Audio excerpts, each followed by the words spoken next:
Hello friends, मैं आपकी परीक्षा दोस्त आपके लिए लेकर आई हूँ तंतारा वामीरो कथा का भाग 2।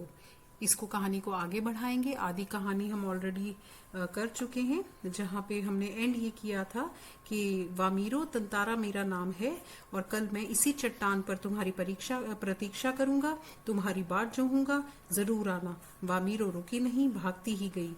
तंतारा उसे जाते हुए निहारता रहा। यहाँ तक हमने कथा ऑलरेडी कर ली है, आगे कंटिन्यू करेंगे। कुछ हमारे अभी मंडोई जी के बारे में भी क्वेश्चंस रहते हैं, वो भी हम कंप्लीट करेंगे। ठीक है, तो एक एक करके शुरू करते हैं। पर अगर किसी ने मेरा चैनल अभी तक सब्सक्राइब नहीं किया है तो मैं फिर से एक बार रिक्वेस्ट करूंगी कि आप मेरा चैनल प्लीज सब्सक्राइब कर दें। मंडलोई जी ने कौन सी भाषा शैली प्रयोग की है? उपमायुक्त, वैरात्मक, वर्णात्मक और संवेदनात्मक। उपरोक्त में से कोई नहीं। तो उन्होंने जो शैली प्रयोग की है वो है वर्णात्मक और संवेदनात्मक। ये उन्होंने वर्णन किया है एक घटना का, इसीलिए हम इस ऑप्शन को करेक्ट ऑप्शन मान रहे हैं। वर्णन है घटना का और सारी जो भावनाएं हैं उनका भी उन्होंने वर्णन किया है, इसलिए थर्ड ऑप्शन आपका सही ऑप्शन है। प्रसारण की उच्च शिक्षा के लिए मंडलोई जी को लंदन कब बुलाया गया? 1980, 1987, 1990 या 1994? उन्हें बुलाया गया था 1987 में। मंडलोई जी प्रसार भारती दूरदर्शन में कौन से पदभार को संभाल रहे थे? महानिदेशक, निदेशक, संपादक, सह संपादक। तो जब वो वहां गए तो उससे पहले वे महानिदेशक का पदभार संभाल रहे थे। प्रसार भारती दूरदर्शन में वे महानिदेशक का पदभार संभाल रहे थे। अपनी भाषा शैली को प्रभावशाली बनाने के लिए मंडलोई जी ने किसका प्रयोग किया है? लोक कथा का, गीतों का, मुहावरों का या उपरोक्त सभी? उन्होंने प्रयोग किया है बच्चे मुहावरों का। तो अगर हम बात कर रहे हैं कि उन्होंने मुहावरों का प्रयोग किया है तो झटपट से कुछ मुहावरे जो यूज हुए हैं इस चैप्टर के अंदर वो कर डालें। मेरा ख्याल तो कर देते हैं। चलिए, सबसे पहला, सुध-बुध खोने का क्या अर्थ है? होश हवास न रहना, बेहोश हो जाना, पागल हो जाना, अलग हो जाना। तो हमने ये पढ़ा था तंतारा मानो सुध-बुध खोए हुए था। तो तंतारा मानो सुध-बुध खोए हुए था मतलब होश हवास उसके उड़ गए थे। इतना खूबसूरत उसने मधुर गीत सुना था, तंतारा से मिलने के बाद उसके होश हवास उड़ गए थे, वह सुध-बुध खो चुका था। बाट जोहना, बाट जोहना कहाँ यूज हुआ? जहां उसने भागती हुई तंतारा को बोला, वामीरो को बोला, वामीरो मेरा नाम तंतारा है, कल मैं इसी चट्टान पर प्रतीक्षा करूंगा, तुम्हारी बाट जोहूंगा, जरूर आना। तो हम क्या कर रहे हैं? बाट जोहना का अर्थ है प्रतीक्षा करना, इंतजार न करना, खेत जोतना, बाड़ काटना, माने प्रतीक्षा करना। खुशी का ठिकाना न रहना का क्या अर्थ है? बेहद खुशी होना, बेहद सुख होना, बेहद दुखी होना, हंसी का ठिकाना न रहना। बेहद खुशी होना कि जब तंतारा को नजर आया कि नारियल के पेड़ों के पीछे, झुरमुटों के पीछे जो छवि उसको मंद मंद सी नजर आ रही है वो वामीरो है, तो उसकी खुशी का कोई ठिकाना न रहा, उसे बहुत खुशी हुई। ठीक है बच्चे, तो पहला ऑप्शन जो है वो इसका सही ऑप्शन आएगा। आग बबूला होना, आग बबूला होना का क्या अर्थ है? बहुत क्रोधित होना, बहुत प्यार आना, पेड़ पर चढ़ना, आंगन में नाचना। तो ये आग बबूला होना किसके लिए यूज किया गया है? ये यूज किया है उनकी माँ के लिए कि जब माँ ने देखा, जब पशु पर्व हुआ था, माँ ने देखा कि वामीरो रोती जा रही है तंतारा के लिए, और जब उसे सारी बात समझ में आई तो माँ आग बबूला हो उठी थी, उसे बहुत क्रोध आया था। तो आग बबूला होना का अर्थ है बहुत क्रोधित होना। आवाज उठाना शब्द का क्या अर्थ है? विरोध करना, प्रदर्शन करना, शोर मचाना या आवाज ऊंची करना। जब भी हम बात कर रहे हैं आवाज उठाना के बारे में तो हम क्या कर रहे हैं? हम विरोध कर रहे हैं। गांव के लोग भी तंतारा के विरोध में आवाजें उठाने लगे। आवाज उठाने का मतलब है विरोध करना। ठीक है, तो जो भी मुहावरे मंडलोई जी ने यूज किए थे पाठ में वो हमने किए, उनके हमने लाइंस देखी कि कहाँ और कैसे उन्होंने यूज किए थे और उनका क्या अर्थ बनता था। तो अगला क्वेश्चन लीलाधर मंडलोई के बारे में करते हैं वापस। लीलाधर मंडलोई मूलतः लेखक हैं, कहानीकार हैं, कवि हैं या गीतकार हैं? तो मंडलोई जी एक कवि हैं, मूलतः वह कवि हैं। युगल शब्द का क्या अर्थ है? युवक, नया, जोड़ा, सुगम। युगल शब्द का अर्थ बच्चे है जोड़ा, क्योंकि ये कथा जो है वो एक युगल के बलिदान की कथा है। युगल मीन्स युवक युवती का जो बलिदान उन्होंने दोनों ने दिया, उस जोड़े ने जो बलिदान दिया उसकी कथा है। युगल शब्द का अर्थ है जोड़ा। आदिम शब्द का क्या अर्थ है? सर्वप्रथम, अंतिम, आदमी या आदि मानव। आदिम शब्द का अर्थ है सर्वप्रथम। कार निकोबार लिटिल अंडमान से कितनी दूर है? 100 किलोमीटर, 98 किलोमीटर, 102 किलोमीटर या 96 किलोमीटर। हमने दो द्वीपों की बात इस कथा में पढ़ी है, एक है कार निकोबार, दूसरा है लिटिल अंडमान। तो हम ये जानना चाह रहे हैं कि इनमें दूरी कितनी है। इनमें बच्चे जो दूरी है वो है 96 किलोमीटर की, 96 किलोमीटर दूर है ये एक दूसरे से। अब आगे बढ़ाते हैं कहानी को। वामीरो घर पहुंचकर भीतर ही भीतर कुछ बेचैनी महसूस करने लगी। उसके भीतर तंतारा से मुक्त होने की एक झूठी छटपटाहट थी। एक झल्लाहट में, झल्लाहट मतलब बौखलाहट में, एक बौखलाहट, एक झल्लाहट में उसने दरवाजा बंद किया और मन को किसी और दिशा में ले जाने का प्रयास किया। बार बार तंतारा का याचना भरा, रिक्वेस्ट भरा चेहरा उसकी आंखों में तैर जाता। उसने तंतारा के बारे में कई कहानियां सुन रखी थी। उसकी कल्पना में वह एक अद्भुत साहसी युवक था, किंतु वही तंतारा उसके सम्मुख एक अलग रूप में आया। सुंदर, बलिष्ठ, किंतु बेहद शांत, सभ्य और भोला। उसका व्यक्तित्व कदाचित वैसा ही था जैसा वह अपने जीवन साथी के बारे में सोचती रही थी, किंतु दूसरे गांव के युवक के साथ यह संबंध परंपरा के विरुद्ध था। अतएव उसने उसे भूल जाना ही श्रेष्ठकर समझा। श्रेष्ठकर मतलब सही समझा, किंतु यह असंभव जान पड़ा। वो उसके लिए पॉसिबल लेकिन नहीं हो पाया। तंतारा बार बार उसकी आंखों के सामने था, निर्निमेष याचक की तरह प्रतीक्षा में डूबा हुआ, कि वो उसकी प्रतीक्षा कर रहा है। ऐसा वामीरो को लगा कि तंतारा हमेशा उसकी प्रतीक्षा कर रहा है। वही चेहरा उसकी आंखों के सामने आता रहा।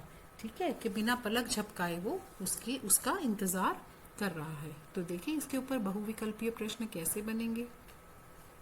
वामीरो और तंतारा किस गांव से थे? लपाती, पासा, उपरोक्त दोनों। तो वामीरो जो है वो थी लपाती गांव से, तंतारा था पासा गांव से।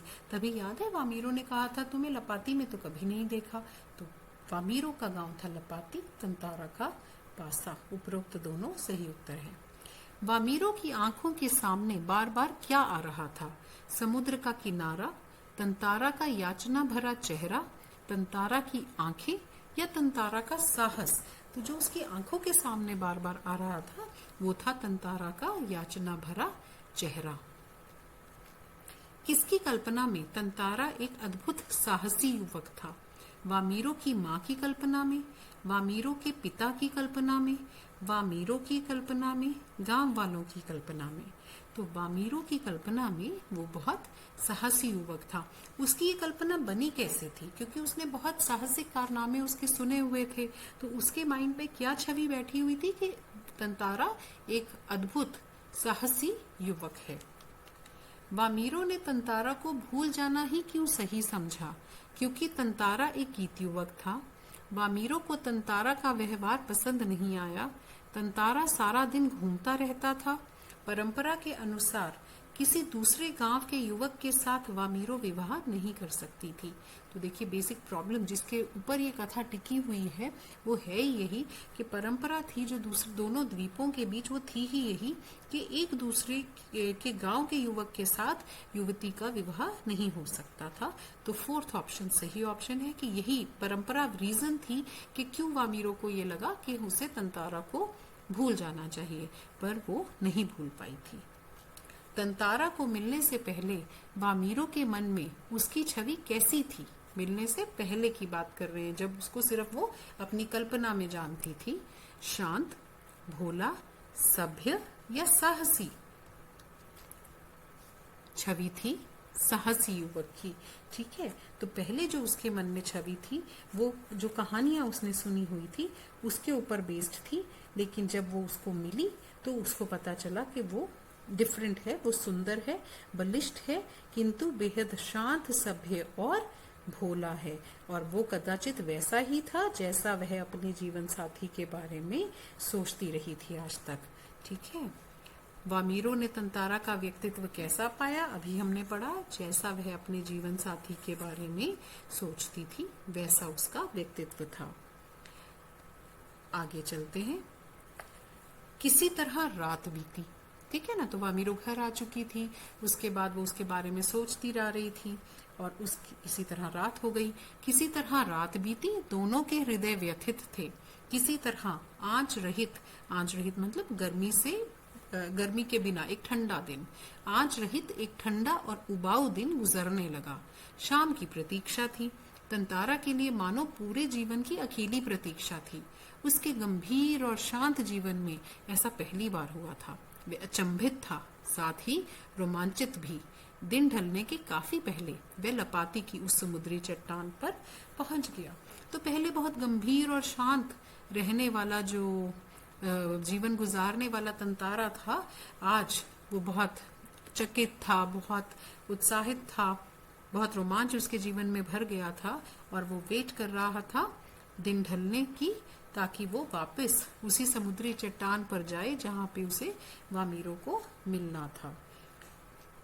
किनके हृदय व्यथित हो रहे थे? तंतारा का, वामीरो का, उपरोक्त दोनों का या लोगों के? उपरोक्त दोनों के हृदय व्यथित हो रहे थे।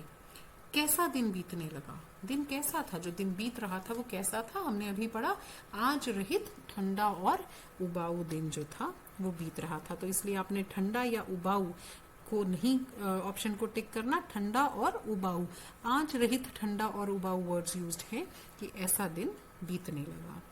तंतारा कहाँ पहुंच गया? उससे तो इंतजार ही नहीं हो रहा था। तो कहाँ पहुंचा वो? पशु पर्व में, समुद्र की चट्टान पर, वामीरो के गांव या उपरोक्त में से कोई नहीं? वो समुद्र की चट्टान पर पहुंच गया।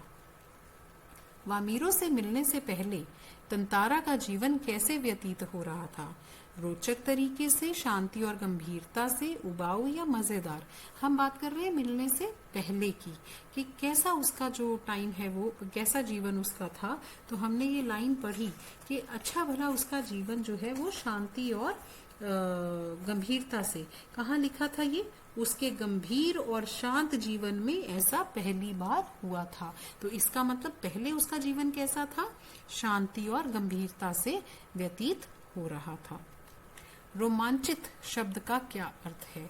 रोमांच से भरा हुआ, भय से जिसके रोंगटे खड़े हों, आनंद से जिसके रोंगटे खड़े हों, या निराशा से भरा हुआ?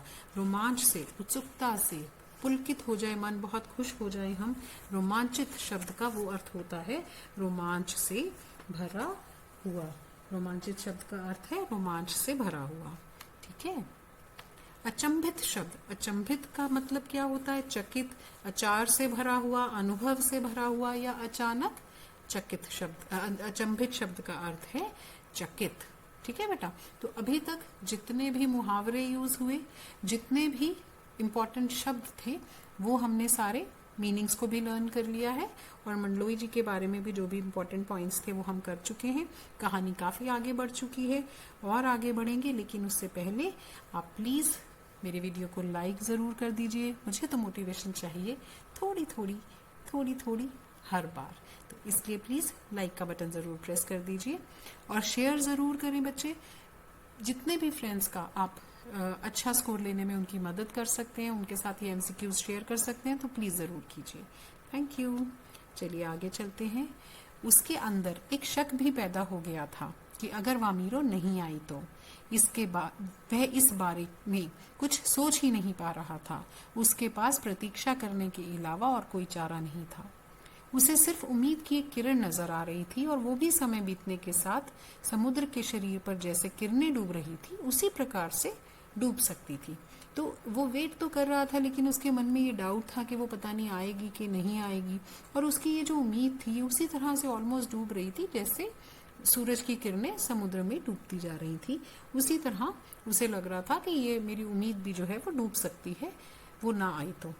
वह बार बार लपाती के रास्ते पर नजर दौड़ाता। सहसा नारियल के झुरमुटों में उसे एक आकृति कुछ साफ हुई। कुछ और उसकी खुशी का ठिकाना न रहा। सचमुच वह वामीरो थी। लगा जैसे वह घबराहट में थी। वे अपने को छुपाते हुए बढ़ रही थी। बीच बीच में इधर उधर दृष्टि दौड़ाना भी नहीं भूलती। फिर तेज कदमों से चलती हुई तंतारा के सामने आकर ठिठक गई। दोनों शब्दहीन थे। कुछ था जो दोनों के भीतर बह रहा था।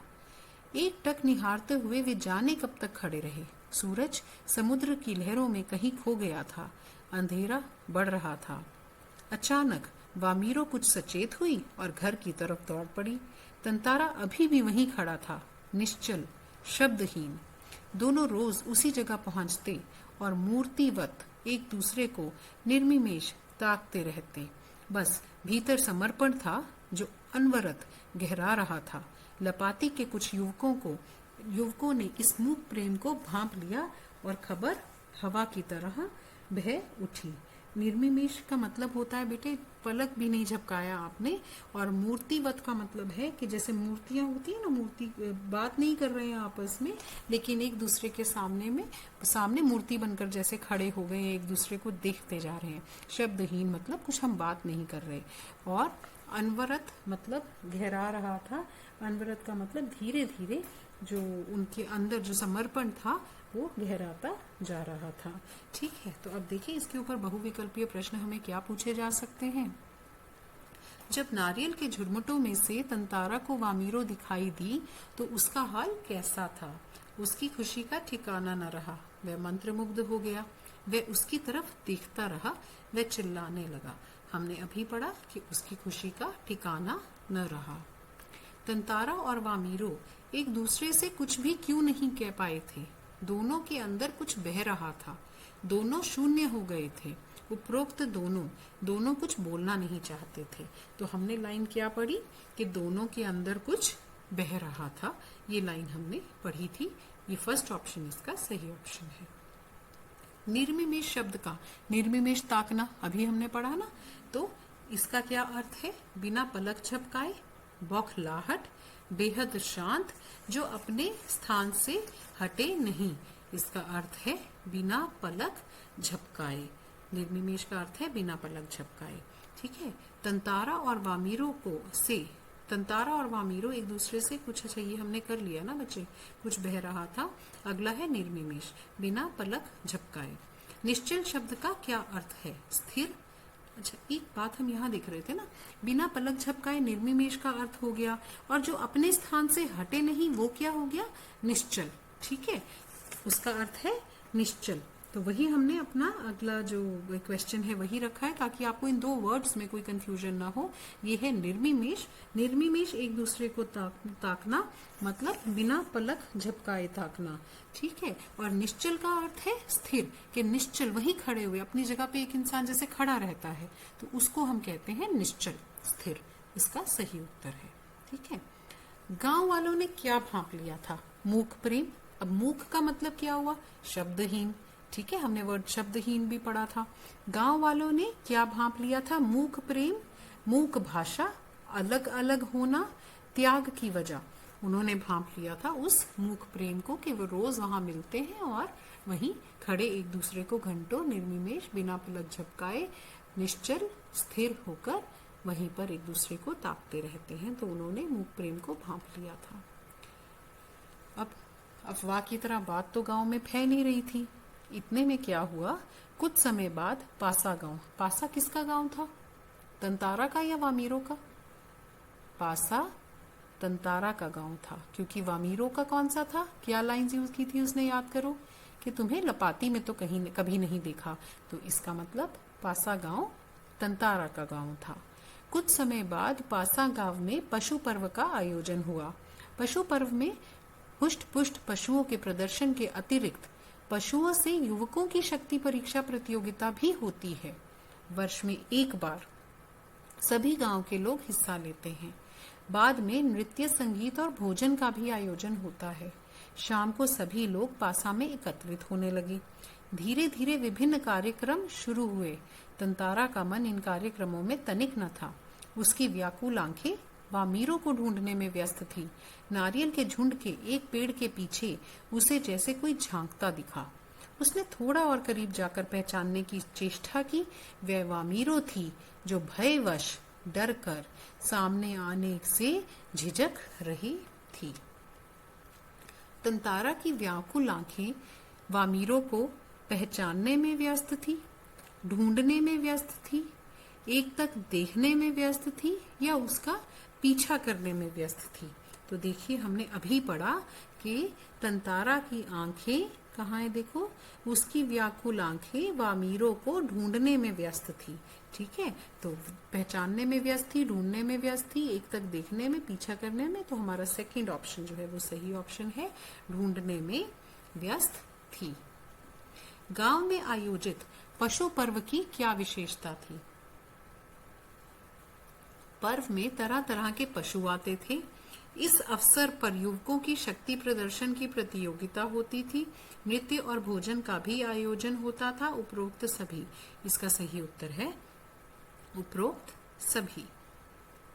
तंतारा के गांव में किस पर्व का आयोजन हुआ? बेटा ये हमें अब लर्न हो चुका है, पशु पर्व का आयोजन हुआ।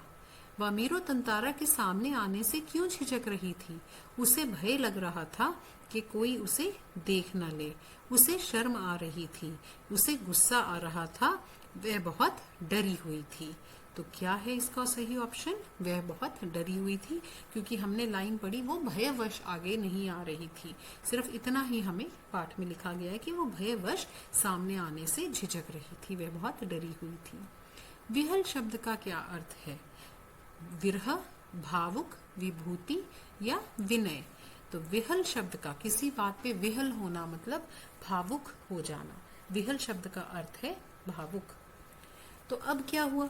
पशु पर्व हो गया शुरू। पशु पर्व हो गया और वो ढूंढ रहा है तंतारा वामीरों को। वामीरो उसको मिली एक पेड़ के पीछे छुपी हुई सी। उसके सामने आने से वो भयवश डर रही थी, पीछे पीछे थी। अब जब वो उसे मिला तो कैसी थी वामीरो की स्थिति? उसकी आंखें तरल थी, होंठ कांप रहे थे। तंतारा को देखते ही वह फूट फूट कर रोने लगी। तंतारा विहल गया, उससे कुछ बोलते ही नहीं बन रहा था।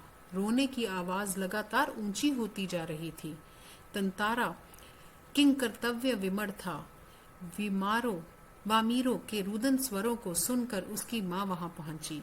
रुदन स्वर मतलब रोने को, और दोनों को देखकर आग बबूला हो उठी। सारे गांव वालों की उपस्थिति में यह दृश्य उसे अपमानजनक लगा। इस बीच गांव के कुछ लोग भी वहां पहुंच गए। वामीरो की माँ क्रोध में उफन उठी। उसने तंतारा को तरह तरह से अपमानित किया। गांव के लोग भी तंतारा के विरोध में आवाजें उठाने लगे। तो बट ऑब्वियस है कि उनके परंपरा के ये सब अगेंस्ट हो रहा था, तो माँ को भी गुस्सा आया, उसने तंतारा को अपमानित किया। गांव के लोग भी जो हैं वो विरोध करने लगे इस बात का कि जो ये हो रहा है वो सही नहीं है। तो इसके ऊपर जो क्वेश्चंस बनेंगे वो हैं, तरल शब्द का क्या अर्थ है? किसी की भी आंखें नम होना, उसमें से आंसू बहना, तो तरल शब्द का अर्थ है बहने वाला। ठीक है, तरल शब्द का अर्थ है बहने वाला। किंग कर्तव्य विमूढ़ शब्द का क्या अर्थ है? हक्का बक्का होना, कर्तव्य पूर्ण होना, कंकरों से भरा होना या आश्चर्यचकित होना। हक्का बक्का होना इसका सही उत्तर है। ये स्थिति थी तंतारा की कि जब उसने देखा कि वामीरो बहुत जोर जोर से उसे देखने के बाद रोने लगी है, तो उसे कुछ समझ ही नहीं आ रहा था कि ये सब क्या हो रहा है। तंतारा को किसने अपमानित किया? आग बबूला होकर माँ ने जब ये सब देखा तो उससे रहा नहीं गया और वामीरो की माँ ने तंतारा को बहुत अपमानित किया। पशु पर्व में तंतारा को देखकर वामीरो ने क्या किया? फूट फूट कर रोने लगी, उससे बातें करने लगी, छुपकर उससे बातें करने लगी, या उपरोक्त में से कोई नहीं? हमने अभी पढ़ा वह फूट फूट कर रोने लगी थी। उफन्ना शब्द का क्या अर्थ है? उबलना, जलना, गलना या सड़ना।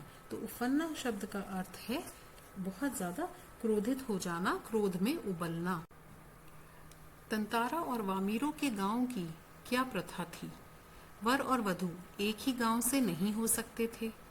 वर और वधू एक ही गांव के हों। वर और वधू एक दूसरे को जानते समझते हों। उपरोक्त में से कोई नहीं। देखो बेटा, इस सारी स्टोरी का जो प्रॉब्लम था वो यही था कि तंतारा जो है वो अलग गांव का था, वामीरो अलग गांव से थी, और जब तक वे एक ही गांव के न हो तो उनका विवाह नहीं हो सकता था। तो सेकंड ऑप्शन इसकी सही ऑप्शन है। वर और वधू एक ही गांव से हों, ये इसकी सही ऑप्शन है। ठीक है बेटा, वर और वधू एक ही गांव से होने चाहिए। लोगों की बातों को सुनना तंतारा के लिए सहन कर पाना मुश्किल हो रहा था। वामीरो का रोना अब भी शांत नहीं हुआ था। अब तंतारा भी गुस्से में आ गया। पहली बात पर तो उसे गुस्सा इस बात का था कि वह गांव की परंपराओं के कारण उसका और वामीरो का विवाह नहीं हो सकता था, और दूसरा, इस समय वह कुछ नहीं कर पा रहा था। वामीरो का दुखी होना उसके गुस्से को और अधिक बढ़ा रहा था। उसे समझ नहीं आ रहा था कि क्या करना चाहिए।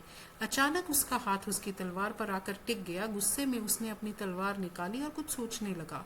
उसका गुस्सा लगातार आग की तरह बढ़ रहा था। लोगों में डर बैठ गया। हर जगह सन्नाटा सा छा गया। जब तंतारा को कोई रास्ता दिखाई नहीं दिया तो उसने अपने गुस्से को शांत करने के लिए अपनी पूरी शक्ति से तलवार को धरती में गाड़ दिया और अपनी पूरी ताकत से उसे खींचने लगा। वह पसीना पसीना हो गया। सब डरे हुए थे कि अब क्या होगा। क्रोध में आकर तंतारा ने क्या किया? तलवार निकाल ली, शक्ति के साथ तलवार को धरती में घोंप दिया, तलवार को खींचते हुए धरती के छोर तक ले गया, या उपरोक्त सभी? बेटा, अपने गुस्से को शांत करने के लिए उसने तलवार निकाली, तलवार को धरती में घोंप दिया और उसे खींचते हुए धरती के छोर तक वो ले गया। तो इसका सही ऑप्शन क्या आएगा? उपरोक्त सभी जो है इसका सही ऑप्शन आएगा बच्चे।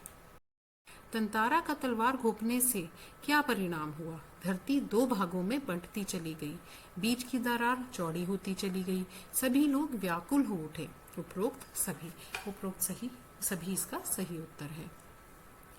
जब धरती दो टुकड़ों में बंटने लगी तो सबसे बड़ी बदकिस्मती ये थी कि तंतारा दूसरी तरफ था। जब तंतारा द्वीप के आखिरी सिरे तक धरती को चीरता हुआ पहुंचा, तब तक द्वीप के दो टुकड़े हो चुके थे। तंतारा द्वीप के एक ओर था और वामीरो दूसरी ओर। तंतारा को जैसे ही होश आया उसने देखा कि द्वीप के जिस ओर वह है वो टुकड़ा समुद्र में धंसने लगा था। अब वह तड़पने लगा। वह छलांग लगाकर दूसरी ओर जाना चाहता था, परंतु उसकी पकड़ ढीली पड़ गई और वह नीचे की ओर फिसलने लगा। वह लगातार समुद्र की तरफ फिसल रहा था। उसके मुंह से सिर्फ एक ही चीख निकल रही थी, वामीरो वामीरो वामीरो वामीरो। लेकिन यह चीख कहीं डूबती हुई सी लग रही थी। उधर वामीरो भी लगातार तंतारा को पुकारती जा रही थी। तंतारा की तलवार से धरती में क्या परिवर्तन आया? द्वीप टुकड़े टुकड़े हो गया। द्वीप दो टुकड़ों में विभाजित हो गया। द्वीप जुड़ गया। उपरोक्त में से कोई नहीं। मोस्ट अप्रोप्रिएट ऑप्शन है ऑप्शन नंबर 2 कि द्वीप दो टुकड़ों में विभाजित हो गया। तंतारा तलवार को खींचते खींचते कहां तक पहुंच गया? समुद्र तक, द्वीप के अंतिम सिरे तक, महाद्वीप तक, जल तक। वह पहुंच गया द्वीप के अंतिम सिरे तक। तंतारा लहूलुहान होकर कहां खड़ा था? कटे हुए द्वीप के अंतिम भूखंड पर। कटे हुए द्वीप के अंतिम भूखंड पर जो दूसरे हिस्से से संयोगवश जुड़ा था। समुद्र के तल पर। उपरोक्त में से कोई नहीं। सेकंड ऑप्शन है, बिल्कुल यही लाइन एग्जैक्ट आपकी यूज की गई है वहां। कटे हुए द्वीप के अंतिम भूखंड पर जो दूसरे हिस्से से संयोगवश जुड़ा था। विभक्ति शब्द का क्या अर्थ है? विभक्ति होना, अलग अलग होना, तो अलग किया हुआ। तो इनका विभाजन हो गया था एक द्वीप का, 2 द्वीपों में जो विभाजन हुआ उसके लिए यह शब्द यहाँ पे यूज किया गया है, अलग किया हुआ। तंद्रा का क्या तात्पर्य है? समुद्र के रहस्य, एकाग्रता, विचलित होना, किसी जगह का नाम है तंद्रा। तो ये है एकाग्रता, कॉन्सेंट्रेशन, कि आपकी तंद्रा भंग हो गई किसी भी चीज से। ये हमने चैप्टर के शुरू में पढ़ा था कि तंतारा की तंद्रा भंग हुई, एकाग्रता भंग हुई, उसकी कॉन्सेंट्रेशन भंग हुई। तंतारा के जाने के बाद वामीरो का क्या हाल था? वह पागल हो गई थी। उसने खाना पीना छोड़ दिया था, घंटों बैठे तंतारा का इंतजार करती रहती थी। तो तंतारा के जाने के बाद वामीरो का ये सब ऐसा ही हाल हो गया था। उपरोक्त सभी उसका सही उत्तर है। तंतारा वामीरो के बलिदान से क्या परिवर्तन आया? तो अल्टीमेटली तंतारा मर गया, ठीक है, वामीरो पागल हो गई। तंतारा वामीरो के बलिदान से अब परिवर्तन क्या आया? दूसरे गांव में भी वैवाहिक संबंध करने लगे, कई सुखद परिवर्तन आए। उपरोक्त दोनों, उपरोक्त में से कोई नहीं।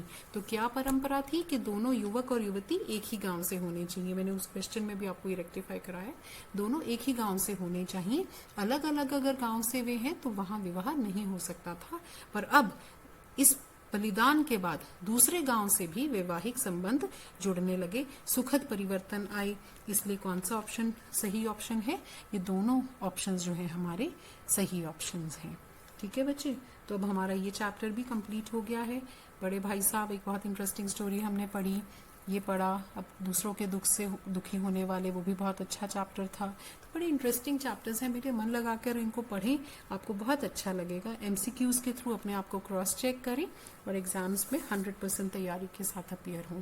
अगर आपको लग रहा हो कि आपकी परीक्षा दोस्त आपके लिए कुछ भी थोड़ा अच्छा कर पा रही है, तो आपसे फिर रिक्वेस्ट करूंगी कि मेरे चैनल को सब्सक्राइब जरूर करें, बेल आइकन को प्रेस जरूर करिए, ताकि आपको जो भी मैं वीडियोस अपलोड कर रही हूँ उनकी नोटिफिकेशंस आपके साथ मिलती रहे। Thank you very much, bye bye.